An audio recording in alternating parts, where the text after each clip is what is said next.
रावण ने राम को मित्र दृष्टि से नहीं, शत्रु दृष्टि से देखा।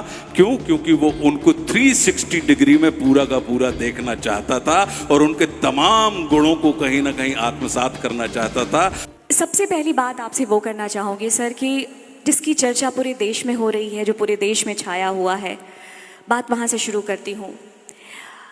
आपने पुस्तक लिखी राम राज्य, जिसे एक नहीं दो दो साहित्य अकादमी पुरस्कार प्राप्त हुए, एक आपकी जन्मभूमि से और एक आपकी कर्मभूमि से, मध्य प्रदेश और महाराष्ट्र से। वाकई में गौरव की बात है, जिसमें आप राम के दर्शन की बात करते हैं, राम की मर्यादा की बात करते हैं, राम की बात करते हैं।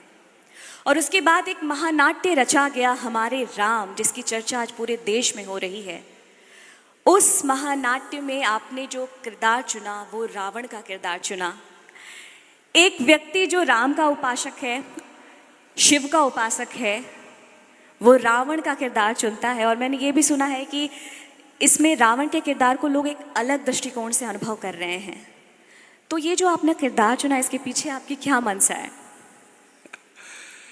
देखिए, राम राज्य में सबसे पहले तो हम परमात्मा श्री राम को समझ लें, और मेरा इस बात में अखंड विश्वास है कि परमात्मा श्री राम के संपर्क में चाहे आप भाव से आए, चाहे कुभाव से आए, चाहे कितनी भी शंका लेके आए, उनका संपर्क व्यक्ति को निशंक कर देता है।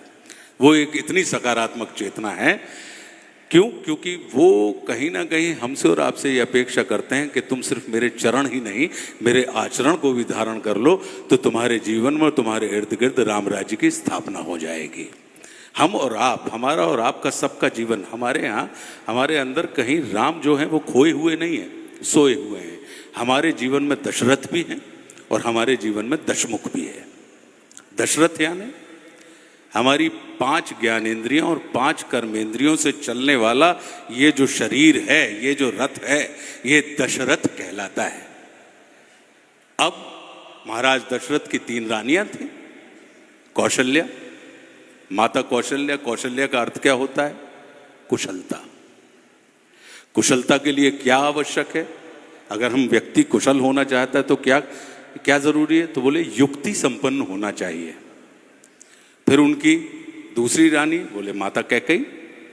कैकेयी का क्या अर्थ है? बोले कर्मठता। कर्मठ व्यक्ति किसको माना जाता है? बोले जो शक्ति संपन्न हो। फिर तीसरी जो है तो बोले सुमित्रा, अर्थात मित्र भाव। तो मित्र भाव किसके अंदर पैदा होगा? बोले मित्र भाव उसी व्यक्ति के अंदर पैदा होगा जो भक्ति संपन्न हो। तो जैसे महाराज दशरथ ने अपनी तीनों रानियों के साथ सुसंतुलन स्थापित करके रखा, तो वैसे ही यदि हम अपनी युक्ति, शक्ति और भक्ति के साथ संतुलन स्थापित कर दें, तो हमारे अंदर भी ज्ञान रूपी राम, लक्ष्मण रूपी वैराग्य, भरत रूपी प्रेम और शत्रुघ्न रूपी साहस का उदय हो जाएगा, जन्म हो जाएगा। और हमारी ये जो देह है, ये अयोध्या हो जाएगी। अयोध्या मतलब जहां युद्ध नहीं होता, या जिसे युद्ध में हराया नहीं जा सकता। तो युद्ध यानी हमारे अंदर जो द्वंद्व चलते रहते हैं, टू बी और नॉट टू बी की जो परिस्थिति चलती रहती है, उस द्वंद्व के कारण ही हमारा जो कॉन्फिडेंस है वो कहीं ना कहीं कॉन्फ्लिक्ट में बदल जाता है। तो जो हमें कॉन्फ्लिक्ट विहीन कर दे, द्वंद्व रहित कर दे, तो वैसी देह जो होती है वो अयोध्या हो जाती। तो इस नाते इस सृष्टि पे सिर्फ हमारे भौगोलिक क्षेत्र की वो अयोध्या नहीं, इस सृष्टि की प्रत्येक चेतना, क्योंकि राम का अर्थ ही होता है रोम रोम में प्रकाशित होने वाली चेतना। तो अब जब इतने विराट व्यक्तित्व के संपर्क में कोई भी नकारात्मक चेतना यदि आए और वो सकारात्मक नहीं हुई, तो कहीं ना कहीं उस सकारात्मक चेतना की चैतन्य के ऊपर प्रश्न चिन्ह लग जाता है। तो मेरा अपना ये मानना था कि राम को जब भी कभी हम किन्हीं को मित्र दृष्टि से देखते हैं, तो कभी कभी हमें अपने मित्रों के गुण भी अवगुण के जैसे दिखाई देते हैं। लेकिन जब हम किसी को शत्रु दृष्टि से देखते हैं, तो हमें उसके पूरे के पूरे गुण कहीं ना कहीं दिखाई देते हैं। तो रावण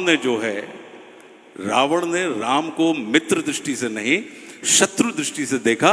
क्यों? क्योंकि वो उनको 360 डिग्री में पूरा का पूरा देखना चाहता था और उनके तमाम गुणों को कहीं ना कहीं आत्मसात करना चाहता था। और जैसा कि हमने अपनी चर्चा की शुरुआत में कहा कि अपने से योग्य और श्रेष्ठ व्यक्ति के साथ शत्रुता ठाननी चाहिए तो आपके व्यक्तित्व का कद अपने आप उठ जाता है। तो इसलिए जब तक परमात्मा श्री राम का हम और आप स्मरण करते रहेंगे, रावण की प्रच्छन्न उपस्थिति या उनकी स्मृति हमारे मनोमस्तिष्क में बनी रहेगी। उन्होंने देवादिदेव महादेव से क्या मांगा था?